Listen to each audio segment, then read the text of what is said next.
Quanto a nós, irmãos, abramos as nossas Bíblias no Salmo de número 123. Salmo de número 123. Pode deixar a projeção ali, Gabriel, por favor.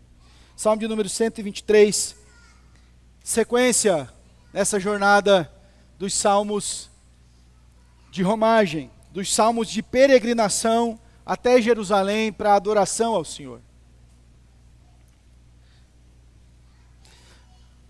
Você está com a sua Bíblia aberta e há de reparar que no primeiro salmo, o salmista está angustiado e clamando ao Senhor. No segundo salmo, ele eleva os olhos para os montes, buscando o socorro. No terceiro salmo, de número 122, é o salmo em que o povo chega à casa de Deus em alegria. E agora, neste terceiro salmo, há uma atitude de elevar os olhos acima dos montes, além da cidade, para além daquilo que observava o salmista, de fato, para o Senhor. Por isso que nós vamos ouvir nesta noite acerca deste salmo, olhe para o Senhor. Deus lhe trouxe aqui e Ele certamente tem uma palavra para cada um de nós, sua palavra viva e verdadeira, eficaz. E o Senhor nos chama a este olhar para Ele, pela palavra que ouviremos. Leiamos a Escritura, irmãos. A ti, que habita nos céus, elevo os olhos. Como os olhos dos servos estão fitos nas mãos dos seus senhores, e os olhos da serva na mão de sua senhora, assim os nossos olhos estão fitos no Senhor, nosso Deus, até que se compadeça de nós. Tem misericórdia de nós, Senhor, tem misericórdia, pois estamos sobremodo fartos de desprezo. A nossa alma está saturada do escárnio dos que estão à sua vontade e do desprezo dos soberbos. Oremos mais uma vez. Senhor, é a tua palavra, é a verdade posta diante dos nossos olhos e ouvidos. Obrigado por tão grande misericórdia, de dar-nos, Senhor, conhecer de ti, de nos revelar a tua verdade, e de termos esta liberdade de culto, de ter a tua palavra aqui, para que possamos lê-la, estudá-la. Mas sabemos, Deus, da nossa limitação. Se o teu Espírito não trouxer o entendimento da verdade, nós estaremos longe de entendê-la. Se o Senhor não abrir o nosso coração, se o Senhor não destapar os nossos ouvidos, seremos nulos na compreensão. Fales conosco mais uma vez, ó Senhor Deus, apesar do falho instrumento, apesar de nós, és gracioso e em ti confiamos. Por isso oramos, em nome de Jesus. Amém. Quando nós olhamos para este salmo, o tema do olhar é posto no primeiro e segundo versículo. Olhe para o Senhor. Olhe para o Senhor, aguardando como um servo olhava para o seu amo, para o seu Senhor, esperando uma ação ou atitude dele. Dos versículos 3 e 4, há uma inserção do tema da misericórdia de Deus. Esse salmo nos impele a olharmos para Deus. Quero lembrar com os irmãos que homens e mulheres de Deus caíram na história da redenção, registrada na Escritura, porque literal ou figuradamente tiraram os olhos de Deus. Deixaram de olhar para o Senhor e mantiveram os seus olhos nas circunstâncias, nas razões, no desejo do seu próprio coração. Foi assim com os nossos primeiros pais. Eles pecaram porque a mulher e posteriormente o homem tiraram os olhos do Senhor e da sua promessa e puseram os olhos no fruto. Gênesis vai dizer que a mulher, vendo o fruto que parecia bom para comer, simplesmente descartou a ordem de Deus, a sentença do Senhor, para olhar para aquilo que desejava. E nós podemos caminhar um pouquinho mais na história e lembraremos tantos exemplos. Quando Deus leva a promessa para Abrão e Sarai, que depois seriam Abraão e Sara, o Senhor está prometendo e Sara ri no seu interior. E depois ainda diz, não, eu não ri. Ela ri da promessa. Porque ela está olhando para a circunstância, ela está dizendo, como é possível? Eu já tenho idade avançada, meu marido também, como que nós vamos ter um filho? Ela não viu o Senhor. Ela não olhou para a promessa. Ela estava olhando para as circunstâncias. Mas veja o contraste. Abraão, depois que Deus lhe pede o seu filho, Isaac pergunta: papai, a lenha está aqui o cutelo, cadê o cordeiro? Ele diz: meu filho, o cordeiro para si Deus proverá. Porque ele sabia, com os olhos em Deus, que Deus proveria um cordeiro para si. E quando nós caminhamos um pouquinho mais na história, nós lembramos, por exemplo, Ló, que foi para aquelas campinas porque os seus olhos atraíram pela beleza, e nós sabemos o que aconteceu com Sodoma e Gomorra. Mas Deus, por misericórdia, deu escape à família de Ló. E disse: não olhem para trás. Não olhem para trás.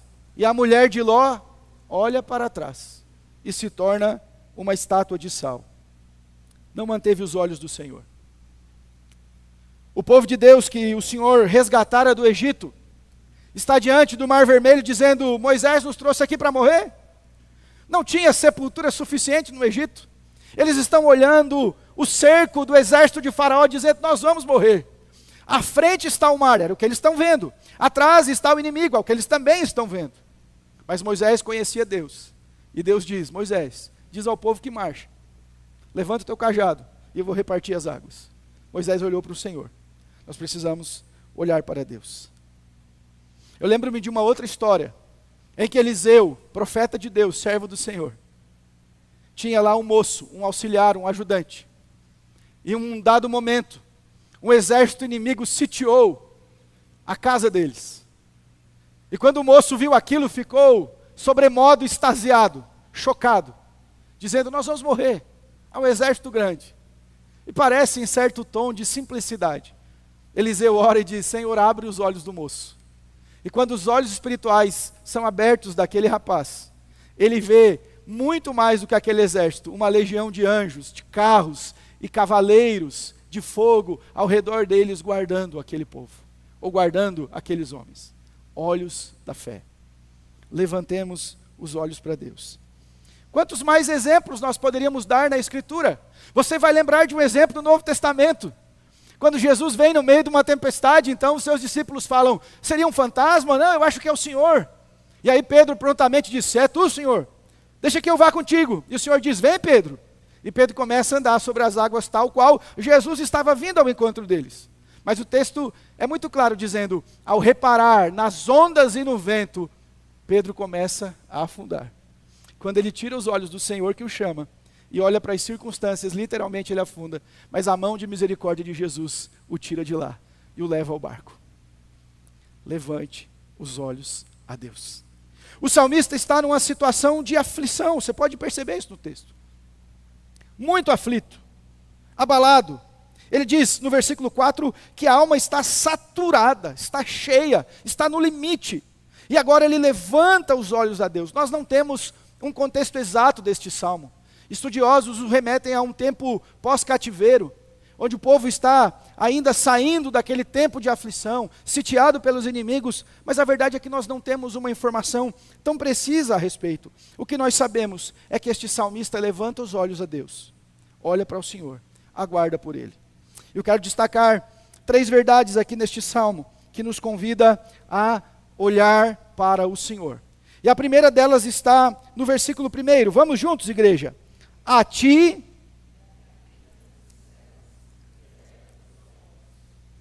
a primeira coisa que nós somos lembrados por este texto bíblico é que nós devemos levantar os nossos olhos, olhar para o Senhor como o Rei soberano. Olhe para o Senhor como o Rei soberano. É o que o texto está dizendo: a ti que habita nos céus, elevo os olhos. Diferente do Salmo 121, que ele está olhando para os montes: de onde me vem o socorro? Ele diz: vem do Senhor.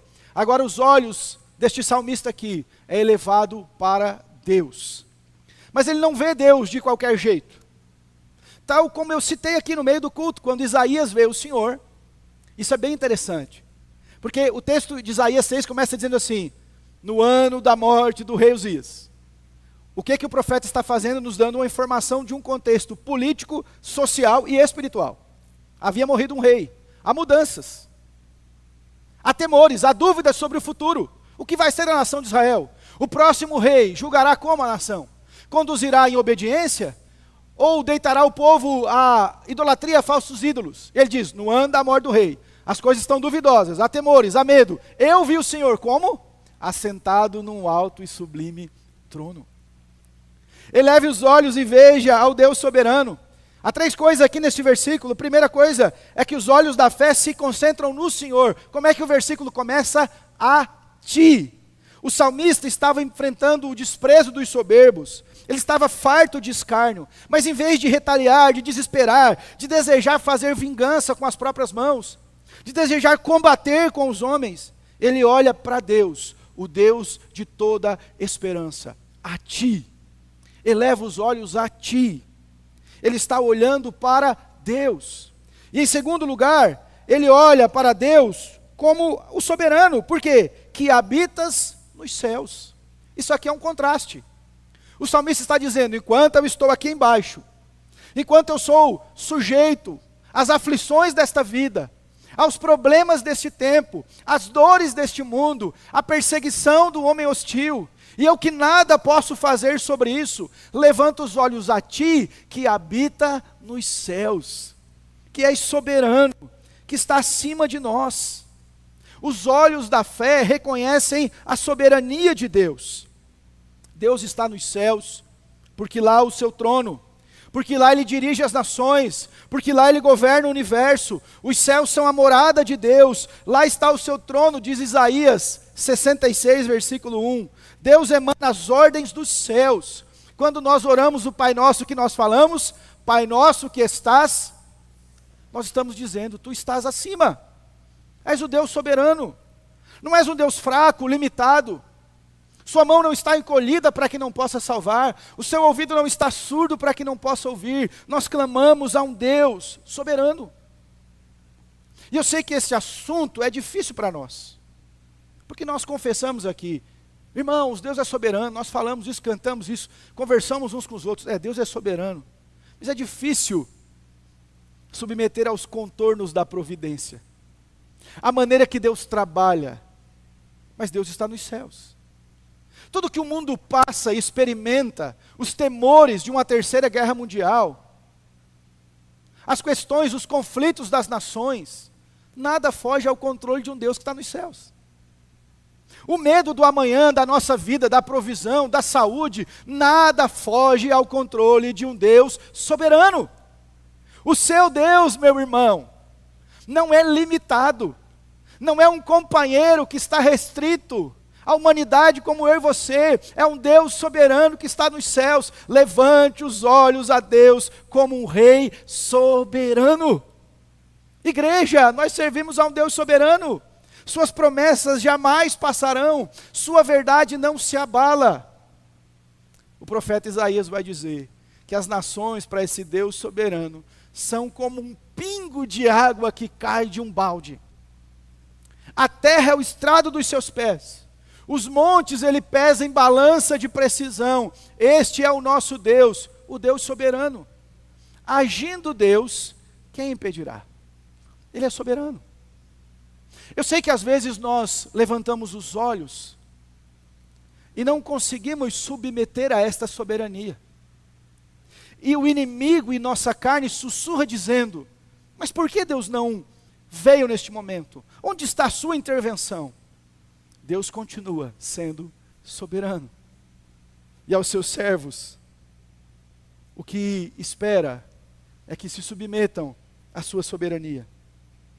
E ainda no versículo diz, elevo os olhos. Os olhos da fé veem em Deus o nosso refúgio. Aquele que elevou os olhos a Deus, crê que Ele está acima. O salmista não recorre aos poderosos do mundo, não confia sua própria força para se livrar daquele desprezo.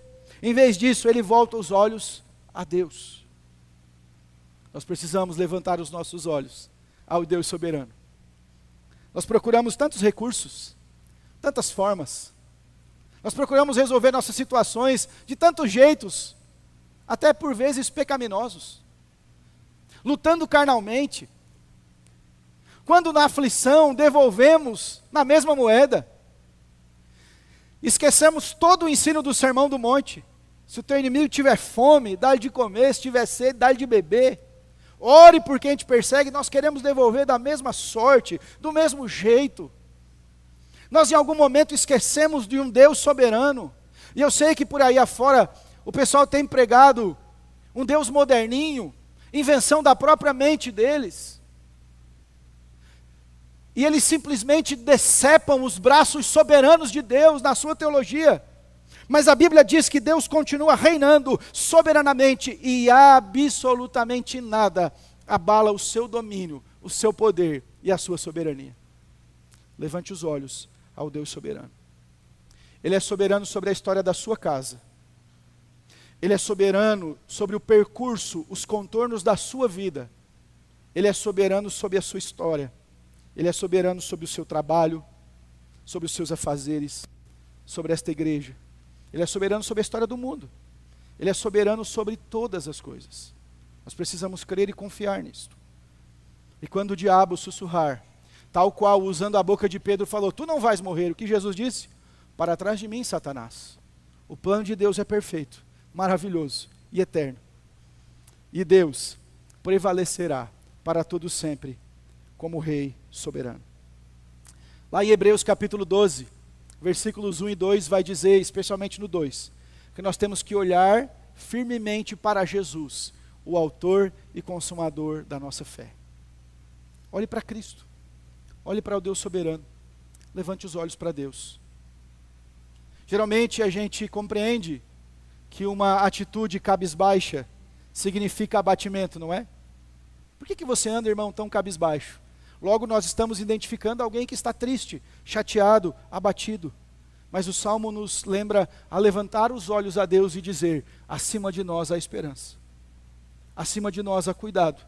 Acima de nós há amor. Acima de nós há graça. Porque esse Deus soberano não é indiferente. O seu amor está sobre nós. A sua misericórdia nos alcançou. E apesar da glória que tem, como diz aquele cântico, Ele se importa conosco. Deus decidiu na sua soberania vir ao nosso encontro em misericórdia e graça. Levante os olhos ao Deus soberano. E o segundo ponto que nós vemos aqui no texto, versículo 2, vamos juntos? Vamos lá? Como...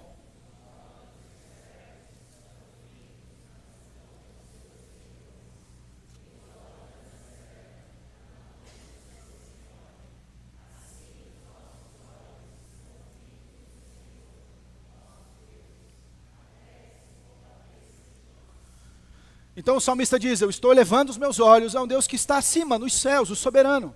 E a segunda verdade aqui deste texto, olhe para o Senhor como um servo em total dependência. Como você, irmão e irmã, um servo e uma serva, em total dependência.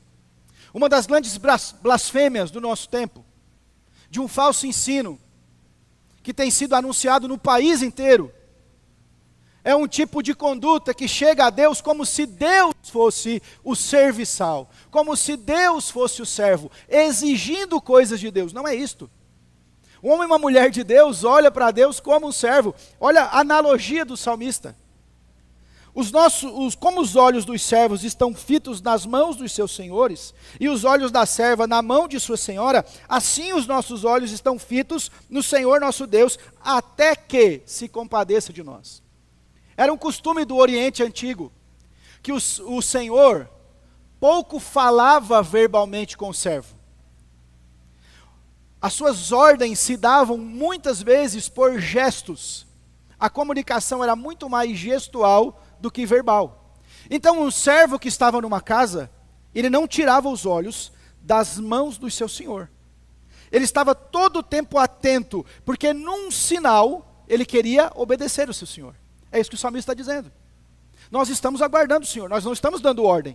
Deus não se tornou o nosso capacho, o nosso servo, nós continuamos sendo servos. Nós estamos atentos olhando quando o Senhor vai agir. E tem duas verdades aqui muito claras. Em primeiro lugar, um servo está pronto a atender às ordens do seu Senhor. Se o Senhor fizesse um sinal, o servo prontamente iria. Nós estamos olhando para Deus porque nós queremos obedecê-lo. Ainda que afligidos pelas dores deste mundo, a igreja de Jesus é marcada pela obediência. Nós queremos obedecê-lo. Como os olhos estão fitos, nós também estamos atentos, porque a gente quer obedecer a Deus. Por que nós estamos olhando para as mãos do Senhor? Por que um servo ficava olhando? Porque ele queria obedecer. Uma boa pergunta para nós. Você está atento à palavra, à ordem de Deus, pronto a obedecê-lo? Ou você está apenas esperando o que ele pode fazer em seu favor? Você está pronto a dizer aquilo que o Senhor falar, eu vou fazer. Tem um hino do nosso cenário que fala, onde me mandar, irei. Eu estou pronto a obedecê-lo, Senhor. Nós estamos aqui esperando, na dependência de Deus. E a segunda verdade é que o servo está sempre atento à intervenção do seu Senhor. Olhe para o finalzinho do versículo 2. Os nossos olhos estão fitos no Senhor nosso Deus, até que se compadeça de nós. Então aqui dá uma ideia de que há um tempo que por vezes nós temos que aguardar entre a oração e entre a resposta de Deus. Isso é muito claro. Tem um tempo que o servo de Deus tem que esperar a intervenção do Senhor. Isso aconteceu com todos. Todos os homens e mulheres de Deus na Bíblia tiveram que aguardar. E se tem uma coisa que Deus testa os seus servos, é o teste do tempo, da espera. Os que esperam no Senhor. Salmo 40, Salmo de Davi. Esperei com paciência no Senhor. Ele, olha só, esperei com paciência, eu estive lá. Ele se inclinou para mim, ouviu o meu clamor. Tirou-me do lamaçal, de um tremedal de lama, e pôs os meus pés sobre a rocha, e na minha boca pôs um cântico novo. Mas tem um tempo de esperar. Os servos estão atentos. Se o Senhor fizer um sinal, Ele vai se compadecer de nós. Mas enquanto Ele não se compadecer, nós esperaremos em obediência.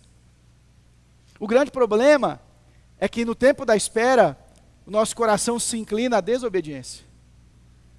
Repara como isso é comum? Deus tem um propósito para a sua vida jovem, para que você encontre uma pessoa. E qual é a grande tentação do jovem? Se aventurar enquanto Deus não concretiza a promessa. Há uma promessa que a gente consiga ser abençoado por Deus em muitas áreas. Qual é a tentação? Nós queremos entrar por atalhos. Me remete à história de Abraão. Deus fez uma promessa. O filho seria de quem? De Abraão e Sara. O que Sara pensa? Vamos tentar um atalho? Vamos tentar ajudar Deus. Pega a sua serva e resolve com ela. E depois aquilo vira um problema dentro da casa deles. Por quê? Porque não teve o tempo da espera da ação de Deus. Levante os olhos a Deus como um servo que espera pelo seu Senhor, que aguarda a providência dEle, que aguarda a ação dEle, que aguarda o tempo dEle. Essa é a oração que a gente tem que fazer. Os nossos olhos estão fitos até que se compadeça de nós. Deus é compassivo, Ele virá. Nós esperamos no Senhor.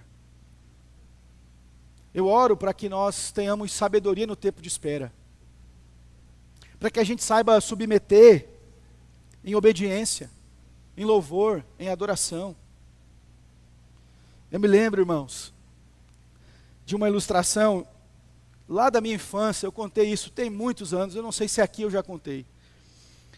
Mas eu lá nos idos de 5, 6 anos, eu aprendi a andar de bicicleta. E os da minha geração, final dos 80, anos 90, vão lembrar disso. Tinha uma bicicleta chamada Monareta. Quem lembra disso? A Monareta era tão moderna que ela vinha com a dobradiça no meio. Você podia dobrar ela para levar para algum lugar. E faltava alguns meses para o meu aniversário. É claro que eu não lembro com precisão, mas eu me lembro certinho da história. E a minha mãe falou, filho, você está andando de bicicleta e tal. E toda criança, quando aprende a andar, na época a gente vivia na rua. Hoje é impossível imaginar, mas na época a gente brincava na rua. Todos os amiguinhos de bicicleta, falta a sua bicicleta. Ela falou, olha, tem um vizinho nosso aqui, o seu Paulo, que está para vender uma Monareta. A Monareta, irmãos, ela era laranja com a solda preta no meio. Ela falou, olha, se você quiser, a mãe manda ele trazer, compra dele a bicicleta. Mas se você esperar até o seu aniversário, a gente vai comprar uma bicicleta novinha, tal, de alguns jeitos e detalhes. Você que escolhe. Adivinha o que eu escolhi? Porque o imediatismo está no nosso coração. Depois de uma semana, você se arrepende, né? Por que eu não esperei a melhor bicicleta? Por que eu quis de imediato? Era só guardar um pouquinho mais. Eu era apenas uma criança. E talvez o imediatismo tenha me acompanhado ao longo de 38 anos. Não é 39 ainda, 38.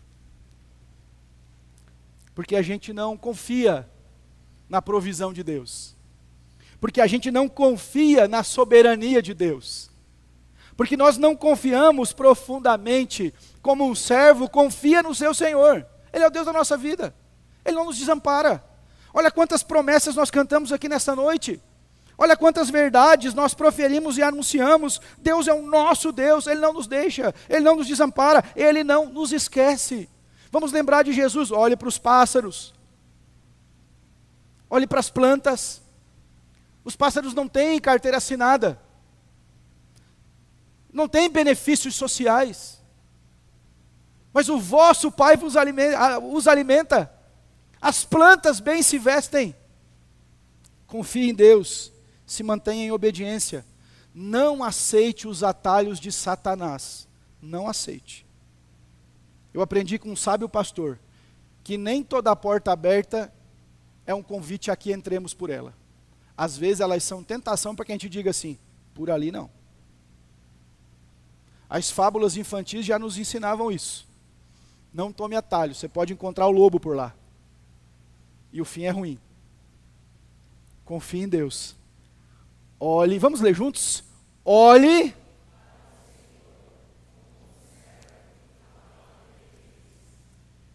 Nós somos servos, Ele é o Senhor, nós aguardamos. Terceiro e último ponto, versículos 3 e 4. Vamos juntos ler o 3 e 4. Tem misericórdia de nós.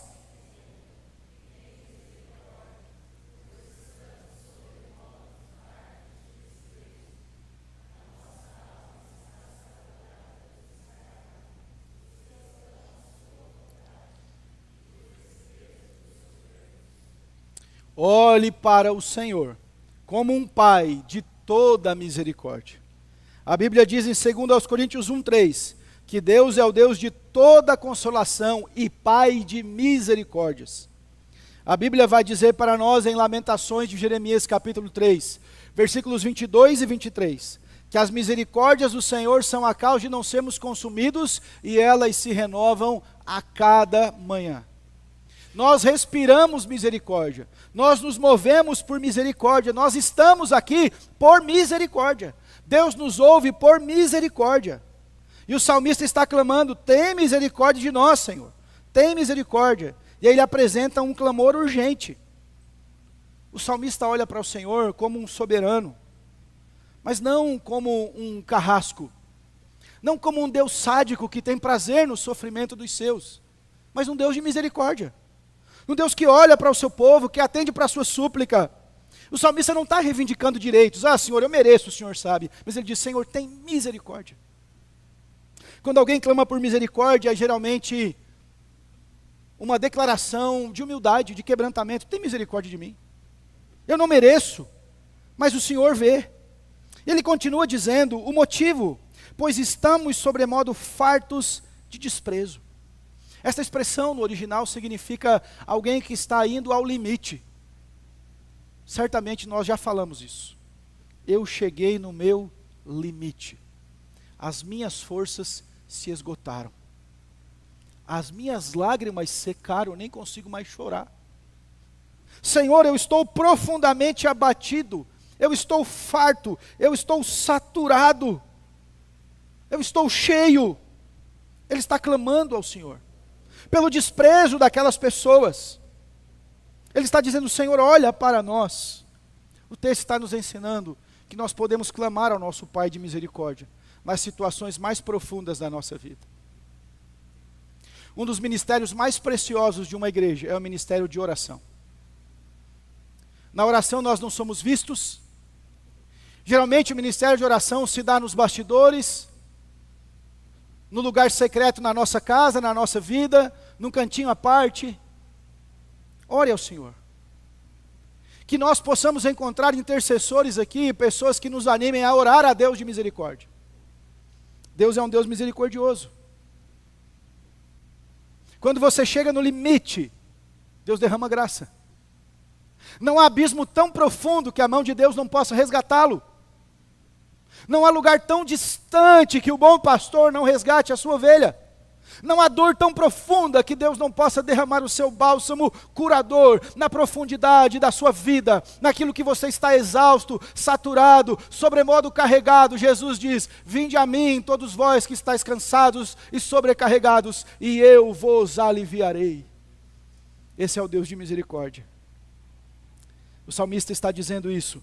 A nossa alma está saturada do escárnio dos que estão à sua vontade e do desprezo dos soberbos. É isso que nós enfrentamos de fato.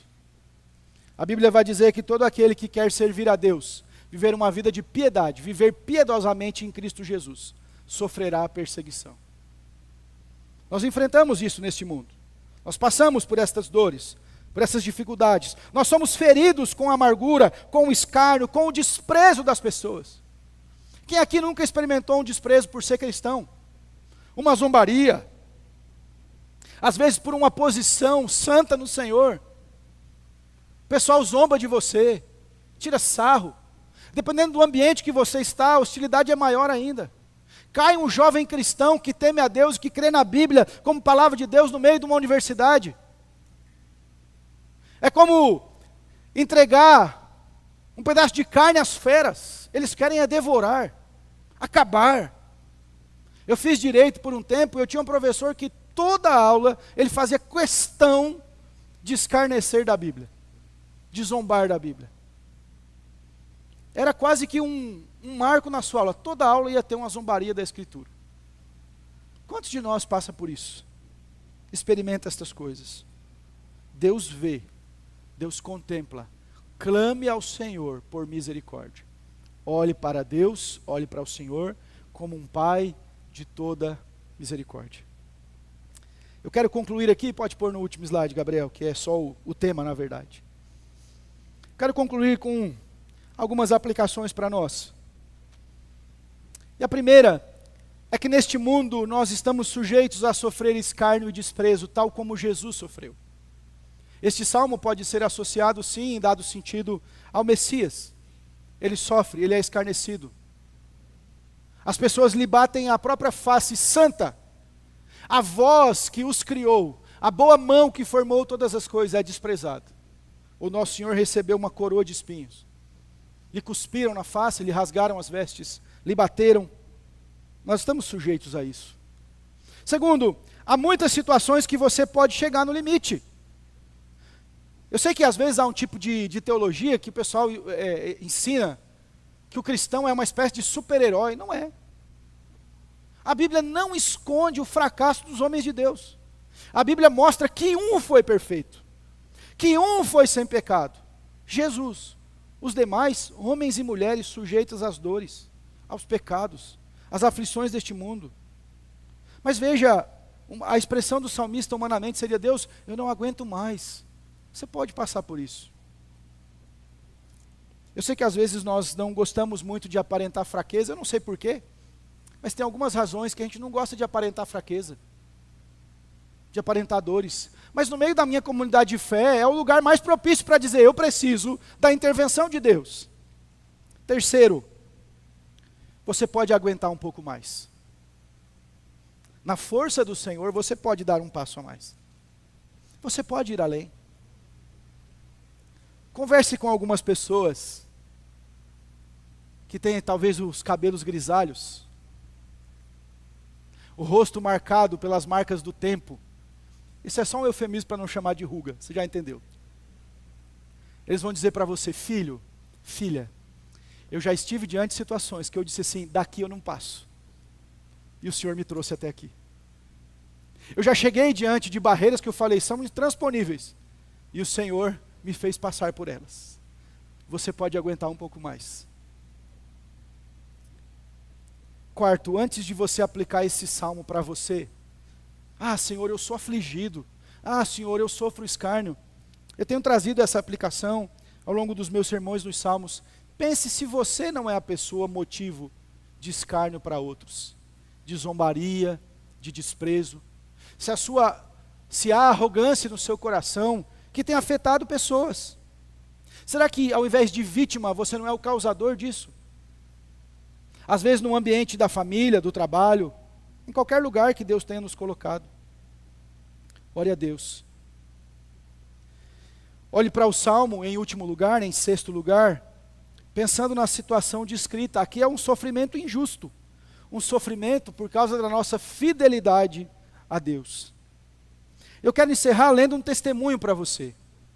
Inúmeras vezes nós citamos aqui um renomado pregador do século XIX, chamado Charles Spurgeon. Charles Spurgeon era um grande homem de Deus. Talvez é considerado por alguns o príncipe dos pregadores, o último dos puritanos, um grande homem de Deus. Pregava para cerca de 5, 6 mil pessoas. Conhecia cada um dos membros da sua igreja pelo seu nome. Tinha uma mente brilhante. E como foi a conversão deste rapaz? No relato do seu diário, ele diz assim: às vezes eu penso que eu poderia estar em trevas e desespero agora, se não fosse pela bondade de Deus em enviar uma tempestade de neve na manhã de domingo. E quando eu estava indo a um lugar de culto, para você entender, Charles Spurgeon, ele começou a visitar igrejas na sua localidade. Ele queria ouvir sobre salvação. Ele estava sedento pelo evangelho e ele não encontrava. Ele não entendia, ninguém respondia às perguntas que aquele jovem tinha em seu coração. E um dia, numa tempestade de neve, ele pretendia ir num outro lugar. Mas ele caminhando naquela neve pesada, ele viu assim uma pequena rua onde estava uma igreja e decidiu ficar por lá. E ele diz: quando não pude ir mais longe, virei para um beco e cheguei a uma pequena capela metodista primitiva. Naquela capela havia talvez uma dúzia ou 15 pessoas. O ministro não veio naquela manhã, o pastor não pôde vir. Provavelmente ficou preso na neve. Um homem pobre, um sapateiro, alfaiate ou algo do tipo, subiu ao púlpito para pregar. E ele foi obrigado a se ater ao seu texto, porque simplesmente não tinha outra coisa a dizer.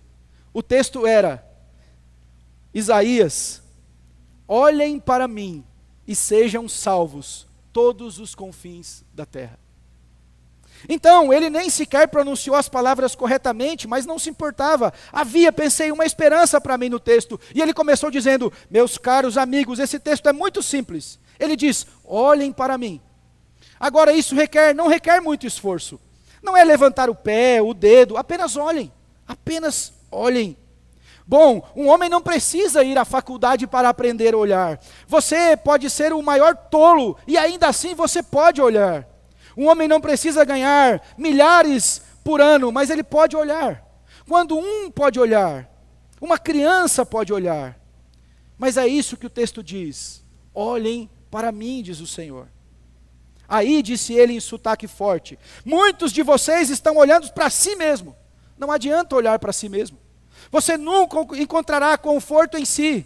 Então o bom homem seguiu o seu texto dessa maneira: olhem para mim. Eu estou suando gotas de sangue. Olhem para mim, eu estou pendurado na cruz. Olhem para mim, eu fui morto e sepultado. Olhem para mim, eu ressuscitei. Olhem para mim, eu estou ascendendo aos céus à direita do Pai. Olhem para mim, olhem para mim. Quando ele tinha dito isso por cerca de 10 minutos, ele estava nos fins das suas palavras. Então ele olhou para mim sob a galeria. Provavelmente com tão poucos presentes, ele sabia que eu era um estranho. Então ele disse: jovem, você parece miserável e infeliz. Bem, eu parecia, mas não estava acostumado a receber comentários sobre a minha aparência pessoal, vindos do púlpito antes. No entanto, foi um golpe certeiro. E ele continuou: e você sempre será miserável, numa vida miserável e na morte miserável, se você não obedecer o mandamento deste texto: olhe para o Senhor. Mas se você obedecer agora, neste momento, você será salvo. Então aquele homem ergueu a sua voz e disse em tom mais forte: jovem, olhe para Cristo. E lá então se foi, a nuvem de escuridão rolou para longe, e naquele momento eu vi o sol.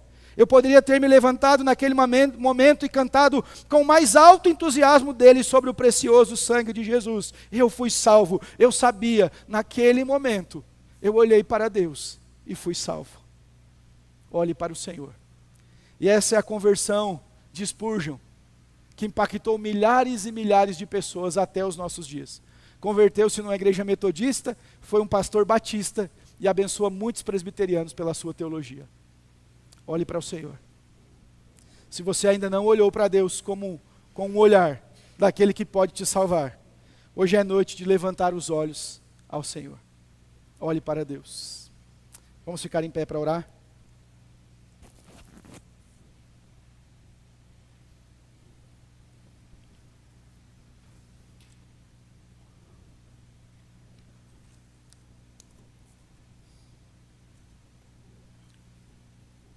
Quero te convidar a orar ao Senhor.